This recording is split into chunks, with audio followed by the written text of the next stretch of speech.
Hello everyone and welcome to another lesson where we'll be covering the division of exponents. So there is an actual lesson to this chapter, this unit, but it's boring. So we're going to use this quick lesson instead, and what we're going to be covering is how to separate things. It's a major component in solving and simplifying exponent problems.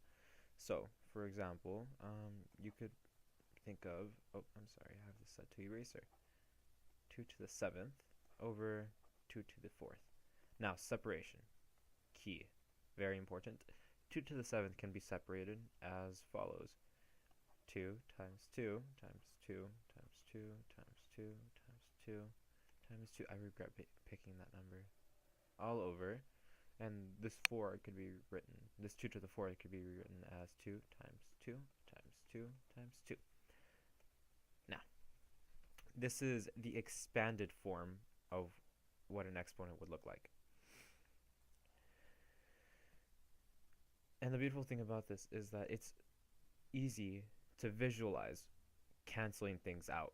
So, for example, you see that this 2 and this 2, there's a 2 in the numerator and the 2 in the denominator that can be completely canceled out. And again, same here. And here again. And one last time. Boom. Until you run out of 2's or numbers, variables to cancel out. So now this can be rewritten as 2 times 2 times 2. In a previous episode, where we covered multiplication of exponents or multiplication of numbers, this can be written as 2 to the third power. Sorry. Cool. Now, similar to numbers, variables can also be used in the same way. So this 2 cubed over 2 to the 4th power can be rewritten as t times t times t all over t times t times t times t. Now these things can cancel out, right? A t here and a t here, a t here and a t here, and a t here and a t here. T. So how many t's are you left with up here? 0, but that's not exactly what happens. You just simplified things out. You took things out. You're left with a 1 in the numerator, not a 0. When you divide things out, you're never left with a 0 after you divide something out. It's always a 1 or some other number. In the denominator, you're left with, well, just this little guy right here, so 1 over t. And that would be your answer for that one. So these two problems here can be solved using, oops, sorry, too far. Can be solved using symbols. And by symbols, I mean just variables to replace the numerical values. So you have here, we'll use a nice little green for this one, dark green. You have an a to the m over an a to the n. Very similar. You see that these two are the same. These two can be different. These two right here. Now this can be using symbols, this can be written as, or solved as a to the m minus n. And if we apply that here, for example, we'll get t is equal to, well, 3 minus 4, which gives you t to the negative 1. We'll cover this at the end of the episode. So here, we're going to be giving another shot at simplifying. But you notice that there are, things being multiplied to each other, things touching. Something I want to point out is that when there are two variables touching each other, they're being multiplied. This implies multiplication right there, just like that. And the same goes for numbers. For example, 3x is just 3 times x, right? Not 3 plus x. That just looks really confusing. I'm so sorry. 3 plus y, whatever. They're being multiplied, not added. Just wanted to point that out there. Erase this. Excellent.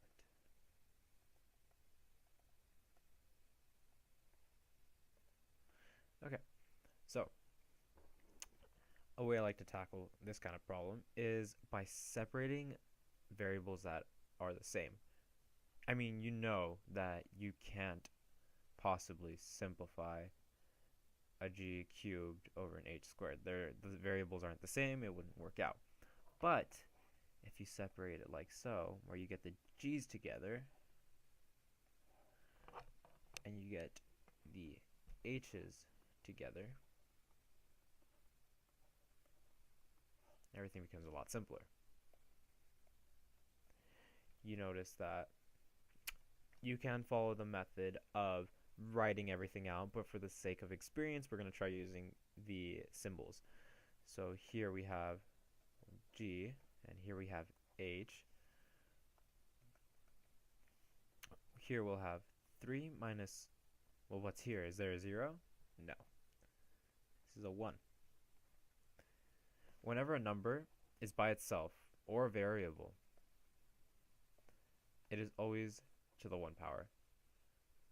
There's always a secret little, not secret, little imaginary but very real exponent next to every single number. So same here, g to the 1. So we're given, using the formula, using symbols, 3 minus 1. Here we have a 5 and a 2. So we're going to do m minus n, or the top minus the bottom. So as an answer, you're given g squared, and here you're given h to the third. So your final answer, your most simplified answer, is g squared h to the third. Moving on. This problem can be tackled a couple ways. So I'll give you the way most people learn it at the beginning. They learn, okay, well, this is just 3/4 3 times, so we can rewrite this as 3 to the 4th times 3 to the 4th times 3 to the 4th, which is perfectly fine. It's normal. But things start to get a bit rough around the edges when they say, okay, give me 16 19ths over 16 over 19 to the 24th power. I wouldn't want to write out 16 over 19 times 16 24 times. That's ridiculous. Let's not do that. A way you can look at this is, if you guys remember your distributive property, this is just a way to look at it. So 2x plus 1, for example. Well, you distribute the 2 to the x and the 2 to the 1, right? So you're given 2x plus 2. Well, same thing goes here, though that's the way I like to look at it. This little parentheses always implies multiplication. And we stated earlier that next to every number, there's an imaginary exponent that is very real. It's always there. You just sometimes you can't see it. Like, ooh, it's an illusion. And well, same to the 4 down here, right? 4 is very real, and so is the 1.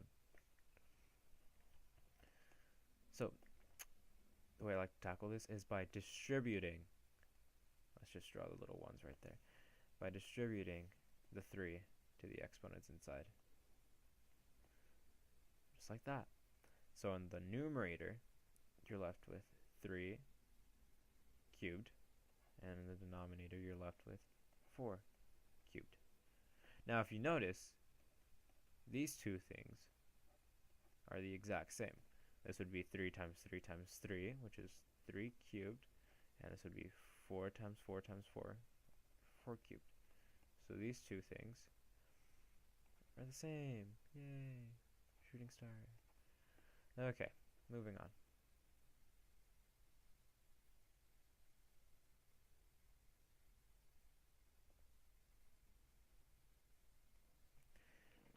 Moving on to example 3, we'll be trying the distribution of exponents, if that's what you want to call it, once again. I want you guys to try this one while I write as well. You guys can look up, feel free to use me. I'm used to it. Here we go.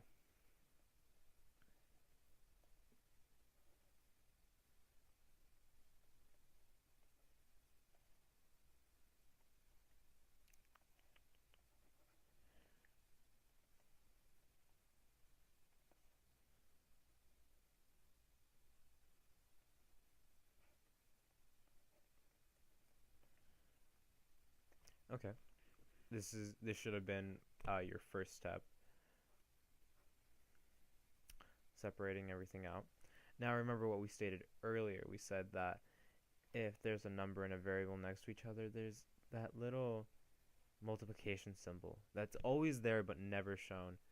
It's very similar to the way there's always a to the 1 power in front of numbers that are seemingly not to any power. And there's always that imaginary number 1 in front of every variable and in front of every number that are being multiplied, right?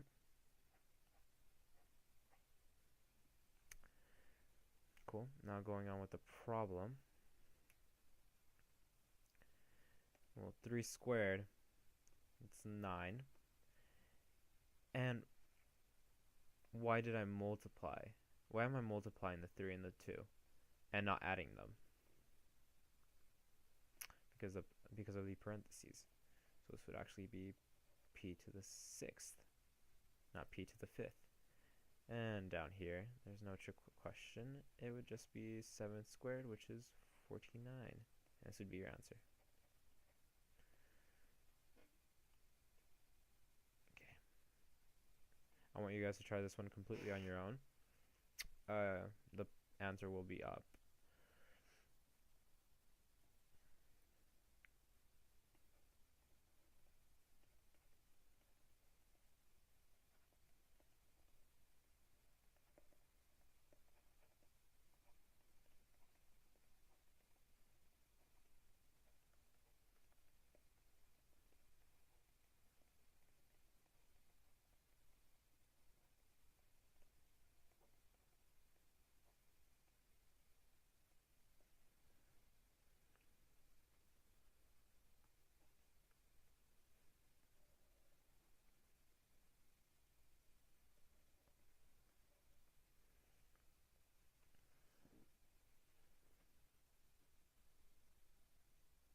This should be your answer. If you did not get this answer for whatever reason, make sure you check back on your distribution of the exponent. Make sure that you gave it to the 5, the x, the y, and the 6. Great. Alright, moving on.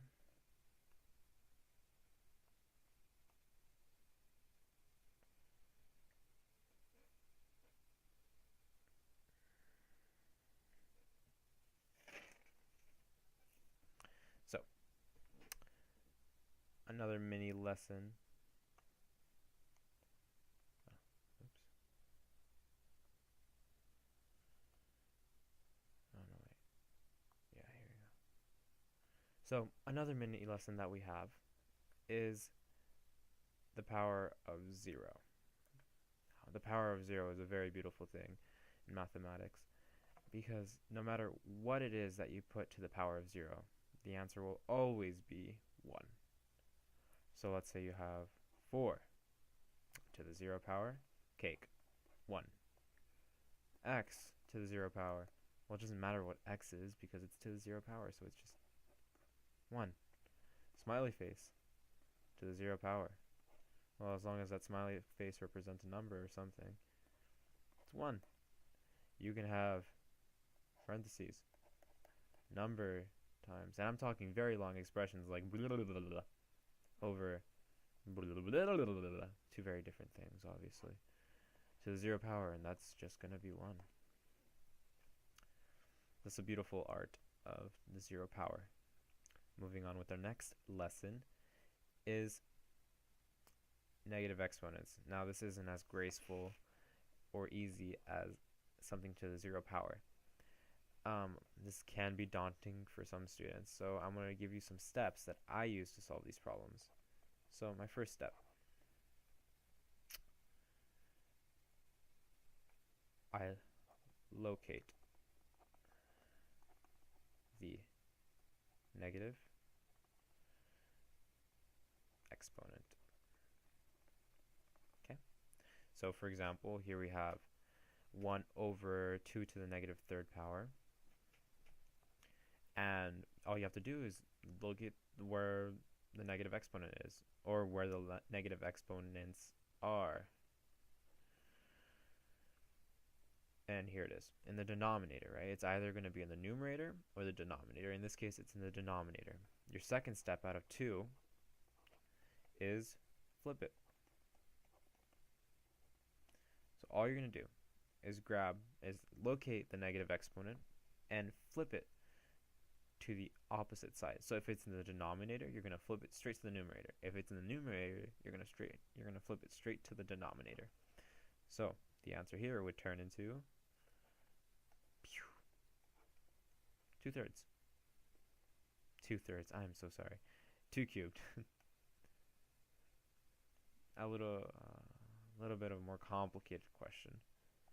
Here we have n to the negative 5th, p to the 4th, all over r to the negative 2. And I'm going to ask you again, what is happening right here? These two. Well, they're being multiplied, correct? Okay, so first step, in front of to me, it is, yep, locate. Your second step is flip. Good. So let's locate the negative exponent, or negative exponents. Let's see, starting at n, we have a negative 5 in the exponent. That's looking good. P to the 4th, it's positive, so we're just going to ignore that. Let's check the denominator. We have a negative 2 here. Awesome. Okay, so we found them. Now we just flip them. So in the numerator will now be the r squared, and in the denominator will now be n to the 5th. Now what happens to this p to the 4th? Does it disappear? Different dimensions? Nah. It stays on the top. Pretty boring life if you ask me. And that would be your simplified answer. Now, common misconception is that some students will go, yes, math. This is the correct answer. I expected that to be more yellow, sorry. This is the correct answer, and this right here, this is a sin. Actually, when in reality, these two things are the exact same. This is just a different manner, right here. This is just a different manner of writing this. But when your homework asked for you to simplify, these are the steps you want to take. You want to get rid of the negative exponents. Moving on to a harder example. And our final example of this video is 5 times, right? Can't forget the times. These two things are separated by that little multiplication symbol, times r to the negative 3 times t to the 4th, all over negative 20 times r squared times t to the 7th times u to the negative 5th. Okay, this one's a doozy. So I'll start off with our first step, which is locate. Locate. Okay, so we have a negative 3 here. Okay, cool. And we have a negative 5 here. That's about it. Awesome. Step 2 is flip. So all we know now is that u to the negative fifths go into the numerator as u to the fifth. Now, something important to note is that you have to make sure to take away the negative from in front of the exponent after you flipped it. If you leave it in front, or if you leave it there, if this is still here, it is wrong. Okay. And in the denominator now, we have r cubed. Wonderful. Now, as for the 5, we have a positive 1 here, so it just does right here. Awesome.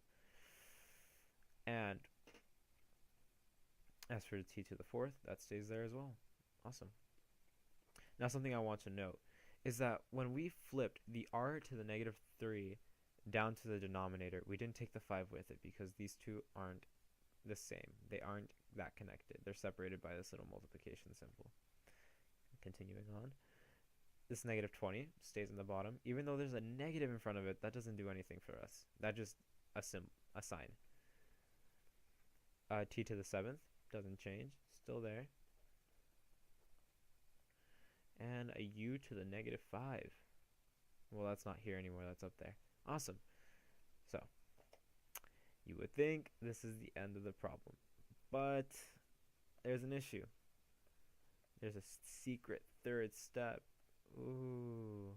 Which only exists when something isn't completely simplified, which is simplify. Pretty lackluster. Now, what I mean by that is that you can make this expression even simpler.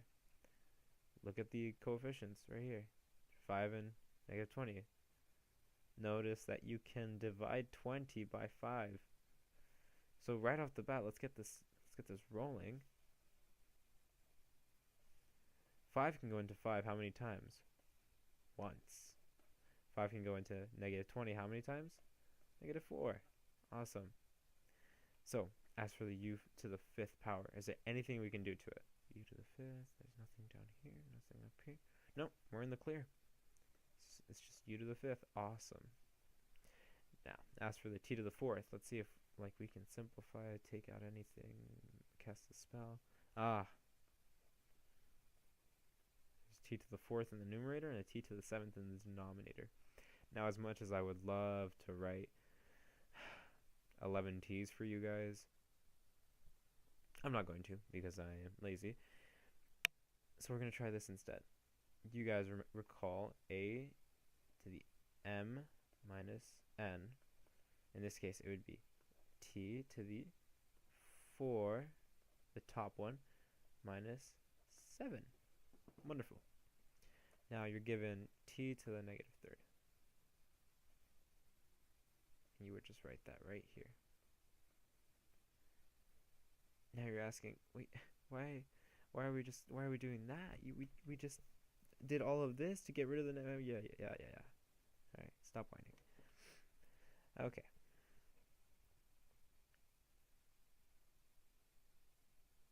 Oh, I am so sorry, everyone. I completely forgot to write down the r squared down here times r squared. This is still here. I am so sorry. Okay. So, it looks like we're done with the numerator for now. Let's move on to the denominator. We already took care of the number negative 20. Now, r cubed, let's see if there's anything we can... We have an r cubed and r squared.